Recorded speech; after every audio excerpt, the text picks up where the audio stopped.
네, 계속해서 주간 전략 세워보겠습니다. NH투자증권 나정환 투자전략연구원 연결되어 있습니다. 안녕하십니까? 네, 안녕하세요. 나정환 연구원입니다. 네, 일단 미국에서 부채 한도 상향 협상이 타결이 됐습니다. 하지만 표결을 남겨두고 있는 상황인데요. 이번 주 증시에 어느 정도 노이즈가 될까요? 아니면 지금 정도면 어느 정도 해결이 됐다라고 긍정적으로 받아들여야 될까요?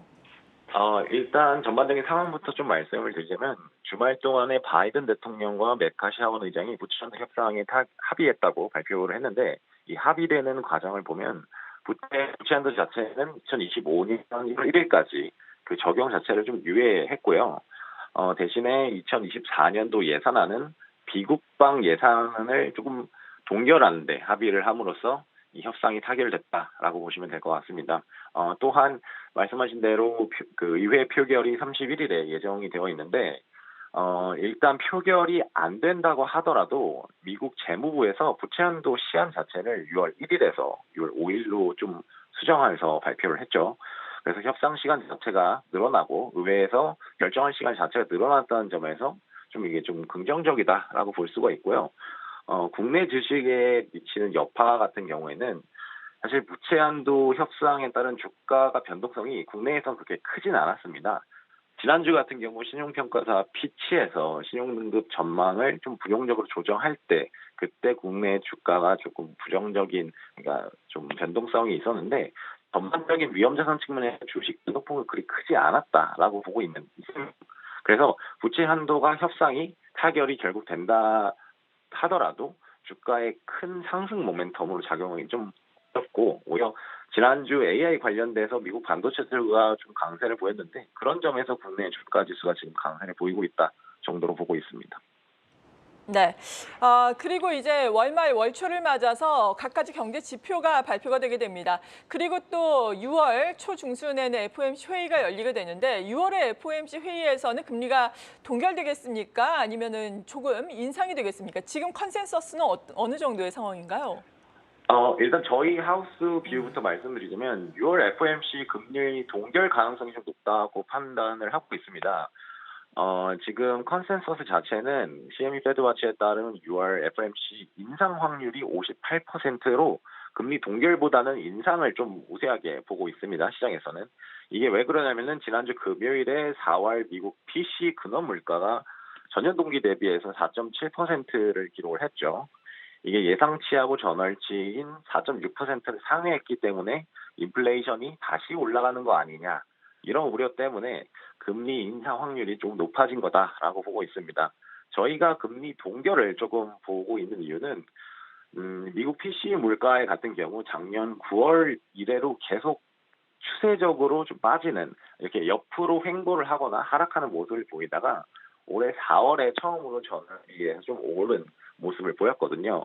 그래서 미 연준이 단순히 4월 PC 물가 데이터 한 번만 좀 올랐다는 걸 보고 금리 인상을 단행하지는 않을 거다라고 보고 있습니다. 그래서 6월 자체에는 일단 금리 동결을 보고 있고요.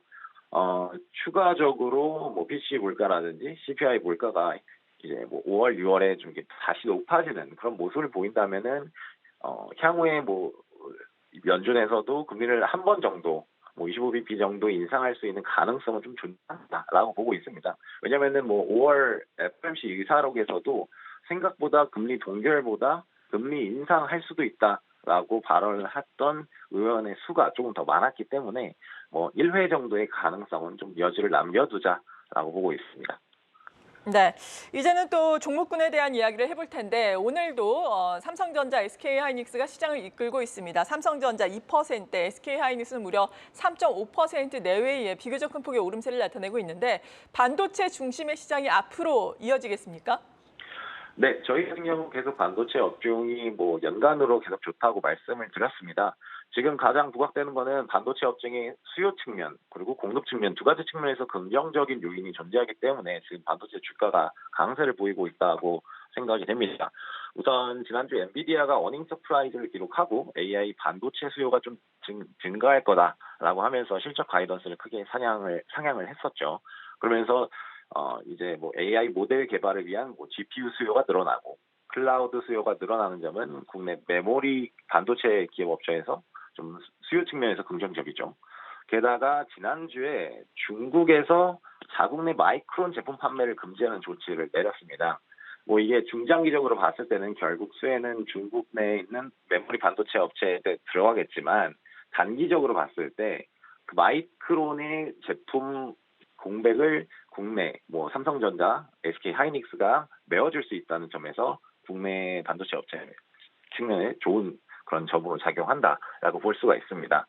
또 공급 측면에서도 긍정적인데 삼성전자가 감산 조치를 하는 건 뭐 이미 다 알고 계실 거예요. 근데 이게 감산 조치를 하면서 반도체 가격 자체가 실제로 올라가고 있다는 건 최근에 확인이 되고 있습니다.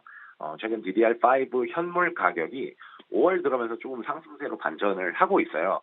이 말은즉슨 결국 그 실제로 뭐 삼성전자하고 고객사가 거래하는 고정 계약 가격도 한 3, 4개월 이후에는 상승할 것으로 예상이 된다는 말씀입니다. 그렇게 되면 결국에도 이것도 뭐 한 3분기 정도에는 실적이 반영되면서 실적이 개선되는 모습을 보일 수 있다. 이런 측면에서 공급 축소로 인한 메모리 가격 상승이 좀 반도체 주가에 긍정적으로 작용할 수 있다고 보고 있습니다. 네, 그렇다면은 반도체 상당히 긍정적으로 하반기까지 보셨는데 반도체 이외에도 주목을 해볼 수 있는 섹터가 있다면 어떤 것들 보세요?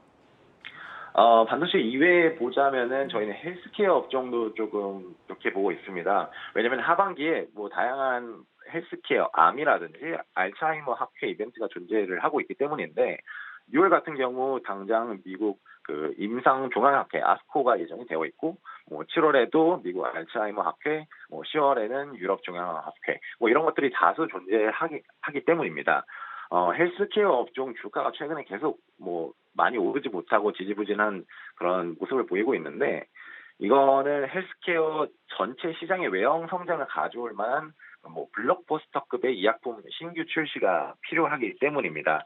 그래서 이런 임상 학회에서 이런 블록버스터급医薬품이 발표가 되면은 뭐 긍정적인 면으로 작용할 수 있다 보고 저희가 보고 있는 그런 의약품이 될 가능성이 있는 약품은 그 항체 치료제하고 약물 치료제의 장점을 결합한 ADC 항암제 이게 성장을 이끄는 새로운 모멘텀으로 낼 수 있는 기대가 좀 크다 이렇게 보고 있고 이렇게 되면서 시장이 확대되면은 이게 결국에는 국내 헬스케어 주가 모멘텀으로 갈 수 있다 이렇게 보고 있습니다.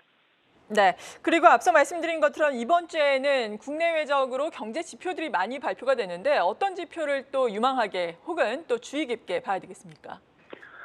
국내 지표가 많이 발표됩니다. 말씀 주신 대로 이번 주 발표되는 지표들은 국내 기업 실적의 상관성이 높은 지표들이 많이 발표됩니다.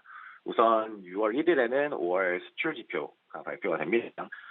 근데 이제 4월 달 같은 경우 수출 증가율 자체가 전년 대비 마이너스 14.3%를 기록을 했었죠.